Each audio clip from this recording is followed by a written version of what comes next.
Ini pengalaman mistis yang pernah saya alami.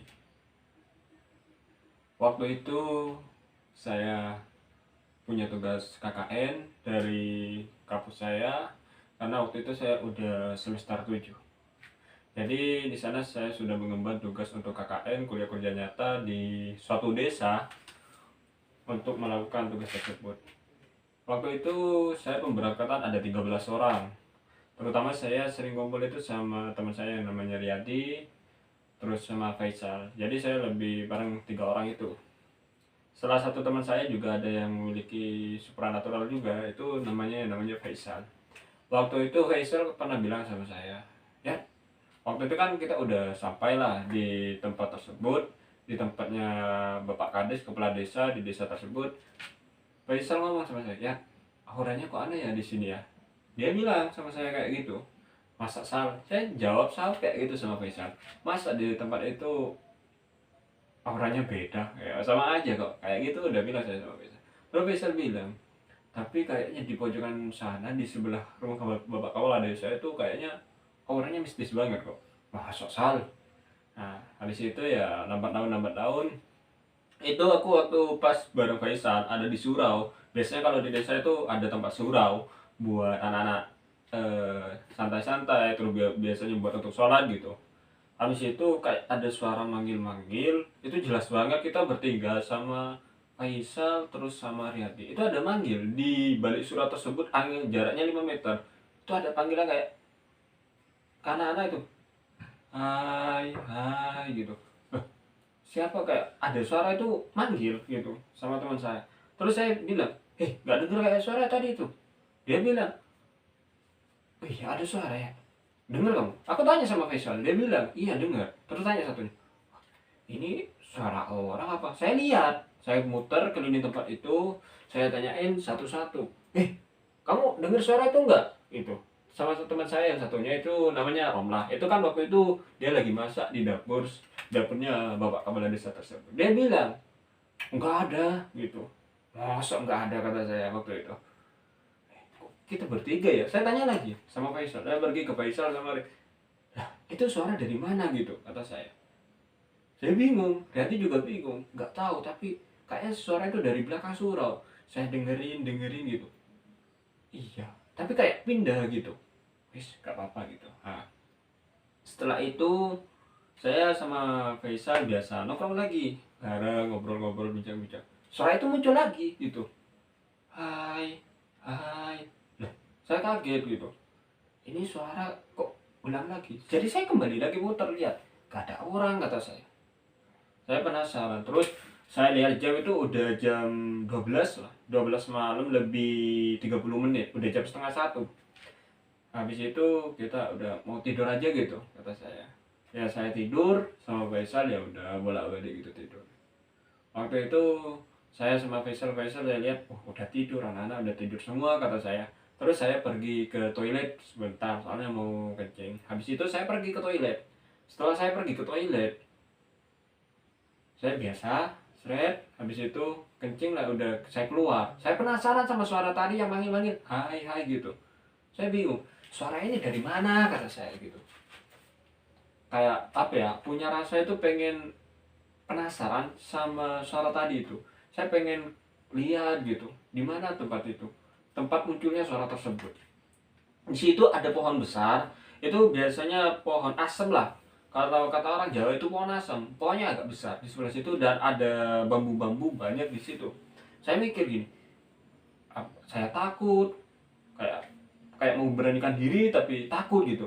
Tapi saya paksakan aja gitu ke tempat itu. Saya paksakan buat penasaran saya itu biar terlunasi agar saya tahu dari mana letak suara tersebut. Saya cari tahu suara tersebut. Saya waktu itu kan nggak ada lampu sih di belakang, itu agak suram, terus tempat suasananya memang lain dari yang saya paksakan diri. Sebenarnya hati saya itu takut, tapi saya paksakan untuk ke sana.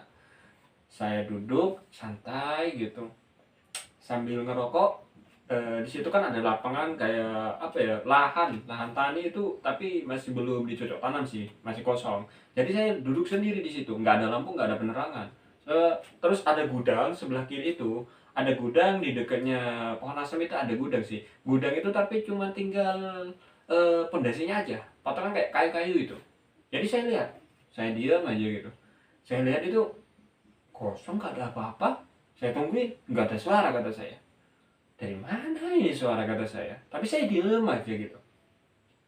Saya duduk tetap. Saya nungguin udah, saya lihat jam. Oh, ini saya udah nungguin 10 menit gitu. Tapi nggak ada Mas ya, nggak ada suara.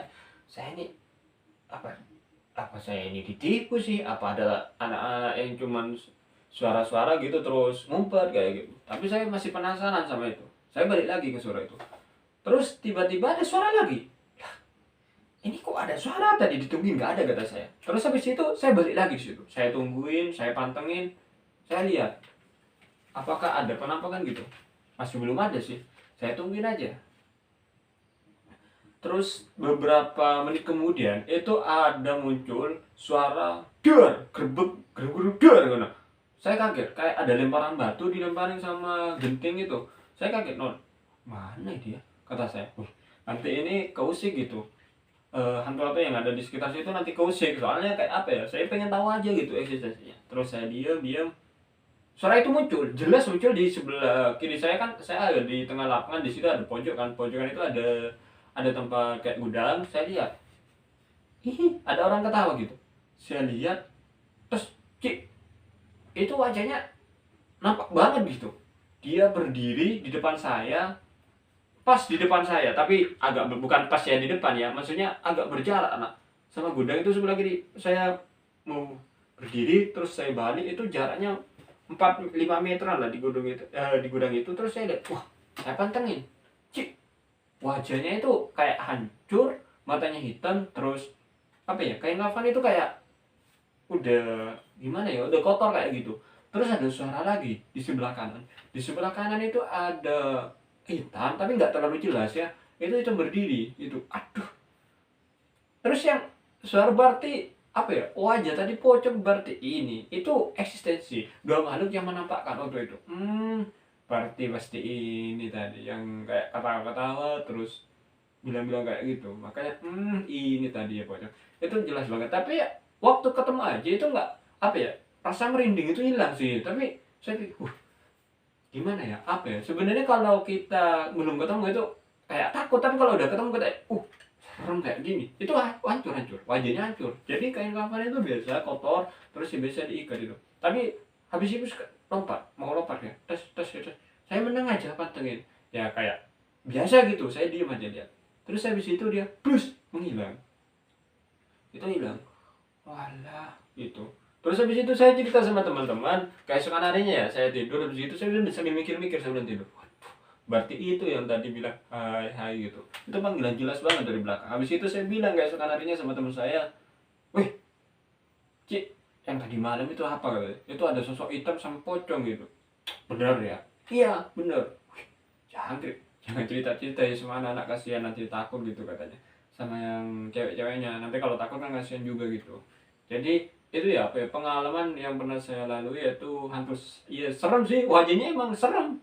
Emang saya serem itu, waktu saya ngeliat itu emang serem hantunya itu. Ya hantu pocong itu serem sih wajahnya. Jadi itu waktu KKN semester 7 itu di tahun 2019 saya KKN. Akhir tahun lah saya KKN waktu itu. Saya KKN pokoknya pertengahan saya KKN apa akhir itu saya lupa, tapi itu 2019 saya. Udah lama sih dari sekarang, itu kan sekarang 2021 ya, udah 2 tahunan lah saya. Waktu itu sih, itulah pengalaman mistis yang pernah saya alami di sebelah rumah ke bapak kades, itu rumah bapaknya kepala desa tersebut. Terima kasih bagi yang mendengarkan video-video saya. Untuk selanjutnya jangan lupa subscribe untuk mendengarkan cerita-cerita mistis selanjutnya.